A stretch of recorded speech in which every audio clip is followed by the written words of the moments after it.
Assalamualaikum warahmatullahi wabarakatuh. Alhamdulillah. Assalatu wassalamu ala Rasulillah Muhammad ibn Abdillah. La hawla wa la quwwata illa billahil aliyyil azim. قال الله تعالى في كتابه الكريم أعوذ بالله من الشيطان الرجيم يا أيها الذين آمنوا اتقوا الله حق تقاته ولا تموتن إلا وأنتم مسلمون وقال النبي صلى الله عليه وسلم Man salaka tariqan yaltamisu fihi ilman sahalallahu bihi tariqan ilal jannah. Sadaqallah wa sadaqa Rasulullah sallallahu alaihi wasallam. Para alimul ulama, para kiai, para satid, wabil khusus guru-guru kita, Kiai Haji Ishaq Ismail, Kiai Haji Abdullah,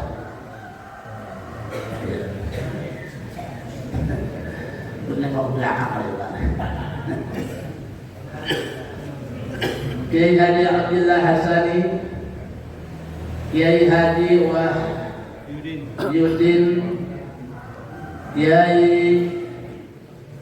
Sya'roni, Kiai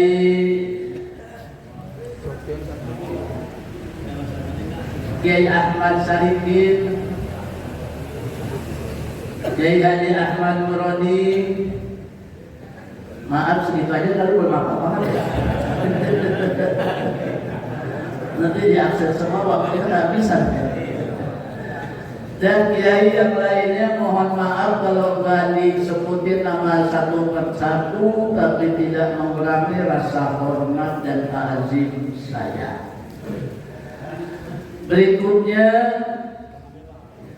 saya masih menyampaikan tentang beberapa minggu yang lalu dari kitab Nasaihul Ibad tentang maqalah yang kedua. Wal maqalatu tsaniyatu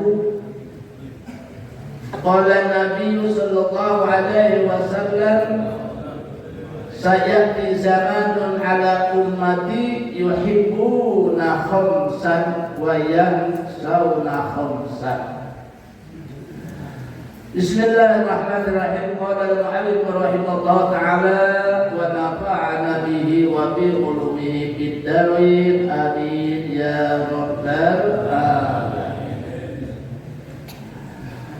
Hadirin yang dirahmati Allah Subhanahu wa ta'ala, satu hadis Rasulullah sallallahu alaihi wasallam, yaitu dengan fenomena Rasulullah SAW tentang zaman yang akan datang, yang pada waktu itu belum terjadi dan belum datang. Prediksi beliau adalah saya di zamanun ala ummati yuhibbuna khamsan wa yansawna khamsan.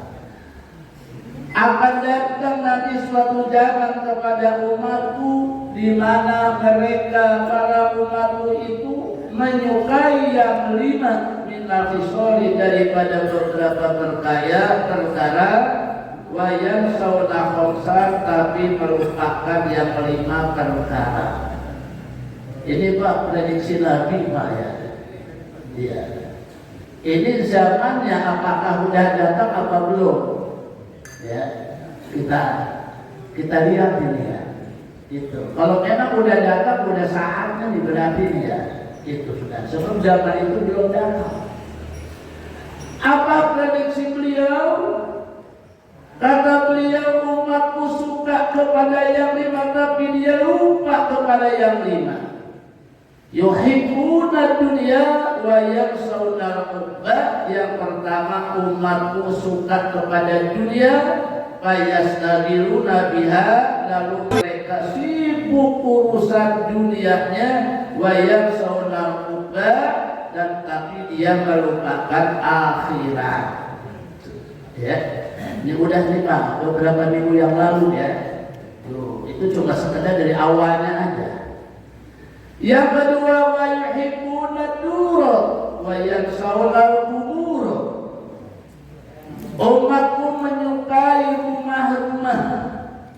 Tentu saja rumah-rumah mewah ya. Rumah-rumah gedung. Rumah-rumah yang bertingkat.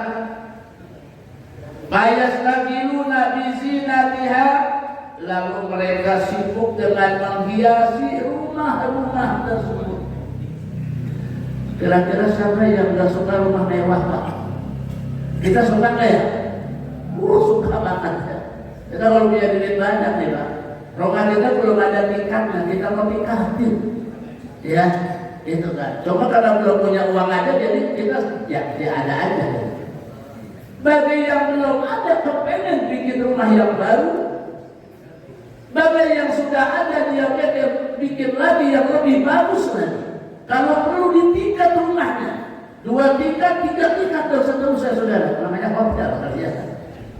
Itu saudara, ya. Belum lagi dari segala hiasan-hiasan rumah. Bayasnagiluna bizinatiha, sibuk juga mereka memperbaharui rumah-rumah mereka. Rumahnya udah bagus, rumahnya udah ditingkat, dia lihat pojokan kiri kanan masih belum ada tamannya yang membuat rumahnya jadi memuaskan untuk dia. Uangnya sudah ada, dia bikin lagi. Itu Pak ya, itu sekarang Pak begitu zamannya. Wa yarsawna kubur, tapi umatku lupa kepada kuburan. Gitu Pak ya. Jadi nggak imbang dong, ya suka rumah yang tertutup, yang tertingkat, tapi kuburan rumah yang paling akhir ditempatin, dan rumah untuk yang selama-lamanya, ya dia lupain. Ya, ini Pak bicara kubur kita, alam kubur dengan kubur sama nggak? Sama nggak? Enggak dong, beda. Kalau kubur semua manusia, tidak semua manusia masuk kubur, tapi kalau alam kubur semua manusia akan merasakan alam kubur. Itu Pak ya. Contohnya apa? Misalnya ada orang kecemplung di laut, ya Pak, kan nggak ada kuburan. Diterkam harimau, ditelan Pak, dielek, ya, dimakan buaya, nggak ada kuburannya, betul nggak? Jatuh pesawat jebur di laut, sepesawat mati semua, nggak ada kuburannya, ya. Tapi bicara tentang alam kubur, semuanya akan merasakan kehidupan di alam kubur. Maksudnya di alam kubur itu ada yang namanya ya nikmat kubur, ada yang namanya siksa kubur. Begitu, ya. Karena kita di Allah, apa sih yang kita cari coba? Ya Pak, kita berada di kampung kita, masjid, musola, ya luar biasa. Kita cari ridho Allah, jauh kita datang itu. Capek kita paksain, ya Pak. Gelap gulita kita jalan. Apa yang kita cari? Ridho Allah. Kenapa? Kalau Allah ridho, dimanapun kita berada, kemanapun kita pergi, insya Allah aman. Bener nggak? Allah ridho itu Pak. Apalagi kalau kita besok Allah wafatkan, dimasukkan kita ke dalam kubur. Apa yang kita lihat? Apa yang kita saksikan saat itu? Apakah dia orang tua kita, saudara kita, kerabat, pemilik kita? Ketika dibalikan wajahnya, badannya ke kiblat saudara, coba ya ditutup kapan satu persatu, bambu satu persatu, makin banyak tutupnya makin gede. Disitulah kita harus mengambil iktibar, ambil pelajaran. Ya Allah, kalau saat ini orang tua saya balikkan dikuburkan, cepat atau lambat, saya pun akan dikuburkan oleh anak-anak saya, oleh saudara saya, oleh tetangga-tetangga saya. Diajarkan seperti ini. Loh, kalau seandainya nggak ada amal ibadah saya, nggak ada pahala yang saya bawa, betapa gelapnya di dalam kubur ini ya Allah. Kita disuruh beriktibar, ambil pelajaran dari kitab mengatakan jenazah. Kan kelihatannya kalau ada orang meninggal kita sering singapkan ya Pak ya. Cuma caranya nggak jarang yang mengambil iktibar sejauh itu. Yang dikubur orang tuanya, dibalikan hadapan ke kiblat orang tuanya, saudaranya, nggak berpikir ke sana, hanya yang terlintas dalam pikiran dia, yaitu udah namanya suratan takdir, hanya sebatas itu aja saudara. Itu pakai ayat rukuna amalan ditakmiriha, yakni mereka itu meninggalkan amal-amal untuk menyinari kuburan. Itu Pak ya, tanpa lain pahala sodako, itu semuanya akan membuat kubur kita jadi terang, akan membuat kubur yang sempit jadi lega, akan membuat kubur yang menakutkan jadi berani, kan gitu ya. Enggak kepikiran itu Pak, Masya Allah. Wa yuhibbuna mala wa yansawna hisab. Berikutnya umatku menyukai harta, Payastabiruna bidamihi, lalu mereka sibuk di dalam mengumpulkan harta-hartanya. Wa yansawna hisab, tapi mereka melupakan hisab. Itu Pak ya. Umatku suka kepada harta, lalu siang, malam, pagi, sore berdagang. Itu kadang-kadang matahari sudah terbenam masih sibuk di warung, ya betul kan? Petani kadang-kadang sudah masuk waktu sholat, masih enak di sawah, masih enak di tempat kerjanya, terus aja. Padahal sudah dikumandangkan saudara, nggak merasa dipanggil. Kalau ada Allah panggil, Allahu Akbar, Allahu Akbar. Kalau ditanya itu suara apa? Azan. Tanggung yang di warung, yang di toko, yang dihitungin uang belum selesai saudara, sampai terbenam matahari masih belum ditinggal Pak. Masya Allah saudara ya, lupa dia. Bahkan kata Allah dalam Al-Quran,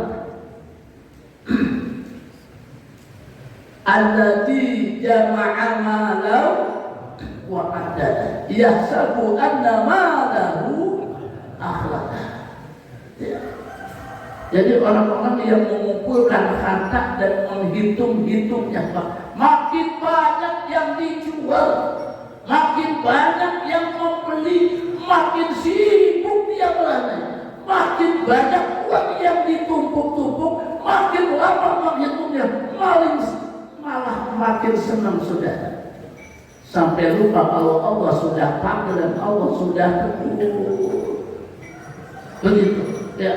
Dan kemudian wayang saudara hisab, mereka lupa bahwa akan ada hisab ya. Sebab apa? Ayat quluna min hisabillahi ta'ala, yaitu mereka lupa akan hisab Allah. Fa idza kana halaluhu hisabun, maka sesungguhnya harta halalnya dihisab, wa haramahu iqabun, dan haramnya pun disip. Yang halal aja masih dihisab Pak, masih ditimbang kok nanti di hari kiamat amal-amal kita ya, masih ditimbang, namanya yaumul mizan, masih dihitung yang namanya yaumul hisab. Mah banyak yang manakah? Apakah amal solehnya, apakah amal salahnya? Kalau amal solehnya yang banyak, alhamdulillah selamat saudara. Tapi begitu ngejokrak, ternyata yang berat amal salahnya,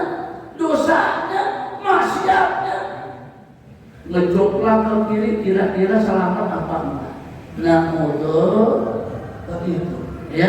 Tuh. Jadi kalau nggak selamat ada sih. وَمَنْ يَعْمَلْ مِثْقَالَ ذَرَّةٍ خَيْرًا يَرَهُ وَمَنْ يَعْمَلْ مِثْقَالَ ذَرَّةٍ شَرًّا يَرَهُ. Siapa orang yang berbuat baik walaupun seberang biji sawi saja, saudara, akan Allah berikan balasannya. Sebaliknya siapa orang yang berbuat jahat, berbuat durhaka, berbuat maksiat sekecil apapun, sampai sekecil atom sekalipun, Allah akan berikan siksa, kecuali bagi orang-orang yang makanya kan kata Allah, ya ayyuhalladzina amanu tubu ilallahi taubatan nasuha. Hai orang-orang yang beriman, taubatlah kamu dengan taubat yang sebenar-benarnya taubat. Kalau udah istighfar, kalau udah janji sama Allah, udah azab, jangan kembali lagi, jangan ulangi lagi perbuatan dosa tersebut. Hakikat taubat itu begitu, Pak. Ini kadang-kadang tobat pagi sore ngerjain lagi, tobat sore malam ada kesempatan ngerjain lagi, tobat malam besok pagi ada kesempatan mau lagi. Itu namanya kayak orang tobat makan sambal, disebutnya tobat kobel. Begitu saudara-saudara. Itu saja, mohon maaf segala kekurangan. Billahi taufiq wal hidayah. Wassalamualaikum warahmatullahi wabarakatuh.